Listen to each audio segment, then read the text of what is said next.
सगळं ठीक झालंय तरी मन रिकाम आहे असं वाटतंय का? नमस्कार. श्री स्वामी समर्थ. मी सुरेखा नरेंद्र. सगळं ठीक आहे. सगळं सुरळीतपणे सुरू आहे. आता कुठल्याही प्रकारची अडचण नाही. तरी देखील कधी कधी मन अस्वस्थ होतं. एक प्रकारचं रिकामेपण येतं. तुमच्याही बाबतीत होतं का? चला तर मग आजच्या व्हिडिओमध्ये या प्रश्नाचंच उत्तर शोधायचा प्रयत्न करणार आहोत. मित्रमैत्रिणींनो, व्हिडिओ शेवटपर्यंत बघा. कृपया स्किप करू नका.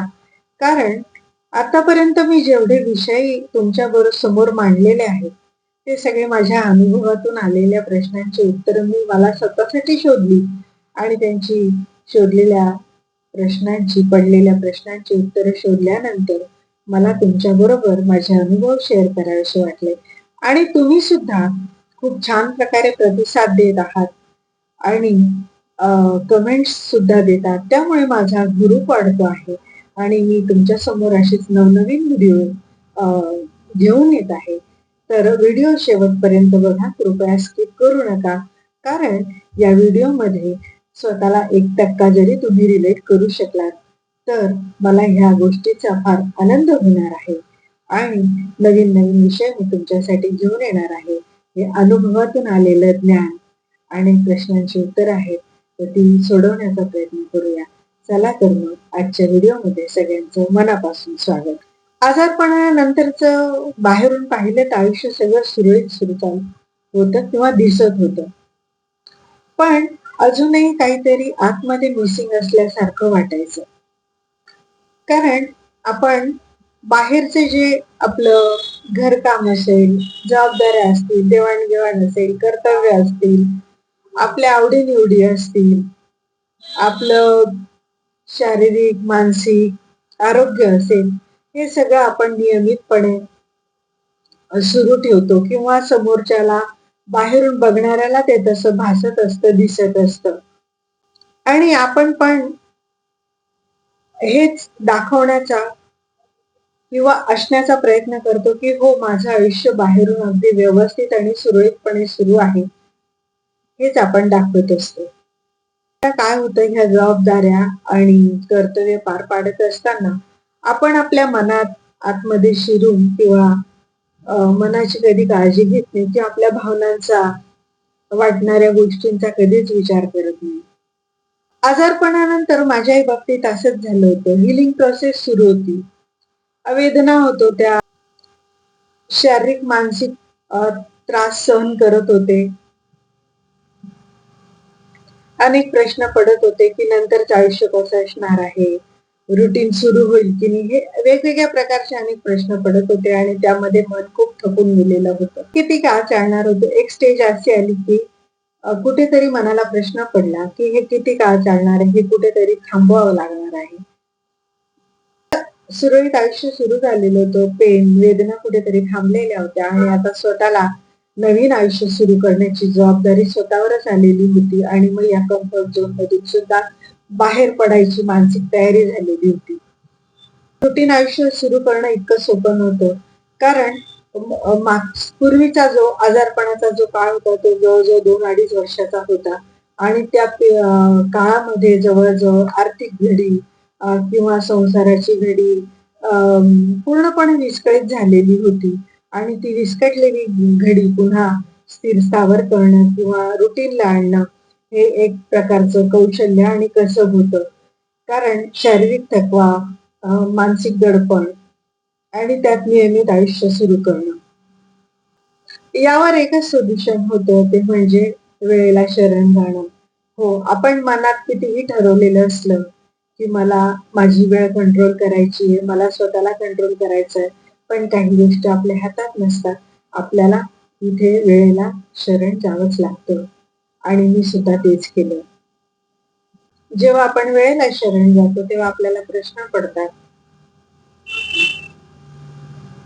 कारण आपल्याला वेळ किती लागणार आहे, कधी होणार आहे, कधी प्रश्न सुटणार आहे. हे माहीत नसतं. बाहेरून सगळं छान चाललेलं असतं आणि तिथेच मनात रितेपण येतं, एकटेपण येतं.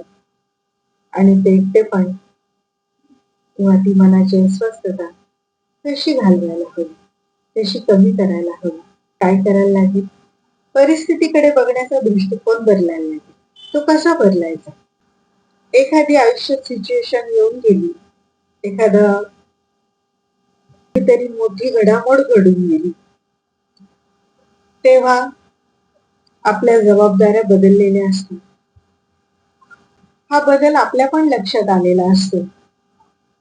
आपल्याला पण माहित असतं की मला आता जे चॅलेंजेस येणार आहे किंवा मला ज्या प्रश्नांना सामोरं जायचं आहे, मला पुन्हा नव्याने सुरुवात करायची आहे, मला स्वतःला वेळ द्यायचा आहे, वेळेकडे बघून मला काम करायचं आहे. स्वतःकडे बघतो तेव्हा आपल्याला जाणवतं की आपण आता पूर्वीसारखं राहिलेलं नाही आहोत. आपली शारीरिक क्षमता कमी झालेली आहे. या कन्फ्युजन मध्येच आपल्याला रिकामपण येतं की आपण काही करू शकू की नाही, आपण काही निर्णय घेऊ शकू की नाही, आपल्या मनासारख्या गोष्टी घडतील की नाही, आपल्याला हवं ते मिळेल की नाही, या सगळ्या कन्फ्युजन मध्ये आपलं मन अस्वस्थ आणि रिकामं व्हायला लागतं. मग आपण काय करतो की मला वेळेला शरण जायचंय म्हणजे काय करतो, तर मी माझ्या भावना दाबायला लागते. मी मनमोकळेपणाने कोणाशी बोलत नाही, मी व्यक्त होत नाही, चर्चेमध्ये संवाद साधत नाही, आपली मतं देत नाही. ही गोष्ट काही निगेटिव्हली नाहीये. ही गोष्ट कसं बघायला गेलं तर पॉझिटिव्हच आहे. कारण आपल्याला कुठेतरी स्वतःला स्ट्रॉंग दाखवायचं असतं की आपण स्ट्रॉंग आहोत. आपण कसं आपल्याला कुठल्याच गोष्टीचा कसा फरक पडत नाही, त्रास होत नाही, हे आपल्याला दाखवायचं असतं. आपण आपल्या सगळ्या भावना, दुःख असेल, वेदना असतील, त्या सगळ्या मनातल्या मनात दाबून ठेवतो आणि हे दाखवण्याचा प्रयत्न करतो की माझं आयुष्य अगदी सुरळीत सुरू आहे, आनंदी आहे, मी समाधानी आहे, हे दाखवण्याचाच आपण प्रयत्न करत असतो. पण आतून आपलं मन रिकामं झालेलं असतं. पण स्वतःची म्हणा किंवा वेळेची म्हणा वाट बघत बसतो. काहीतरी बदल घडेल, काहीतरी माझ्या वाट्याला चांगलं येईल आणि मग मी नव्याने पुन्हा सुरुवात करेल किंवा मग मी आनंदी राहील, मग मला बरं वाटेल. हे आपण आपल्या मनालाच एक प्रकारचं समजूत घालत असतो. काहीतरी माझ्या मनासारखं घडलं की मगच मी खुश होईल, असं आपण आपल्या मनाला समजावत असतो. इथे एक गोष्ट सांगावीशी वाटते. बाहेरून तुम्हाला कोणीही आनंद देणार नाही आहे किंवा बाहेरून तुम्हाला कधीच आनंदी किंवा समाधानी राहता येणार आहे. बाहेर जरी तुम्ही समोरून छान दाखवत असला तरी सुद्धा जोपर्यंत तुम्ही तुमच्या मनात डोकावून बघत नाही, तुमच्या मनाला प्रश्न विचारत नाही, तुमचं मन रमवत नाही, तोपर्यंत तुमच्या मनातून तुमचा एकटेपणा किंवा तुमचं अस्वस्थ मन आनंदी राहणार नाही किंवा होणार नाही.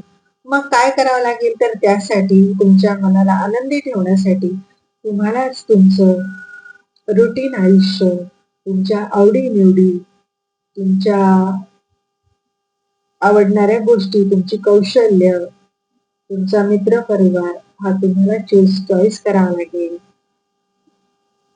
तुम्हाला आवडणाऱ्या गोष्टींची यादी बनवावी लागेल आणि हळूहळू त्या आवडणाऱ्या गोष्टी जाणून बुजून तुम्हाला त्यांची सवय करावी लागेल. मग काय काय करायचं?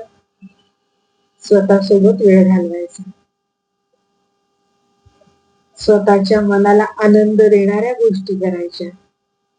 मनात काय चाललंय हे शोधा. मनात चाललेल्या गोष्टी कागदावर उतरवा, डायरी लिहा.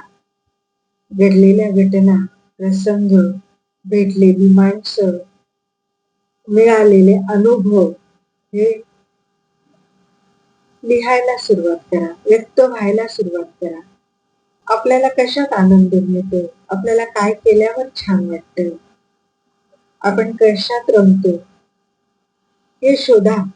आणि आवडत्या गोष्टी करायला लागलो की आपलं मन हळूहळू आनंदी व्हायला लागतं, आपण खुश राहायला लागतो आणि आपलं काहीतरी मिसिंग होतं, हरवलेलं होतं, हे सुद्धा आपण विसरून जातो. एकटेपणा, अस्वस्थ मन ही काही शिक्षा नाही, हा काही अपराध नाही. जेव्हा आपल्याला हा विचार येतो, याची जाणीव होते आणि त्यावर आपण काम करायला लागतो, हीच आपल्या बदलाची नांदी असते आणि हे स्वतःला शोधणं असतं.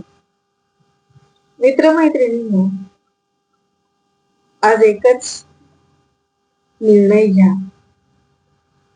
स्वतःच्या मनाला प्रश्न विचारा की सगळं ठीक असून पण मनाला एकटं वाटतंय का? चला तर मग आजपासून मनाला एकटं का वाटतं आणि एकट्या वाटणाऱ्या मनावर मला काम काय करायला लागेल, हे जे मी व्हिडिओमध्ये सांगितलंच आहे, ते छोटे छोटे बदल नक्की करून बघा. धन्यवाद. व्हिडिओ आवडला असेल तर लाईक करा, शेअर करा, सबस्क्राईब करा आणि व्हिडिओमध्ये कमेंट लिहायला विसरू नका. श्री स्वामी समर्थ.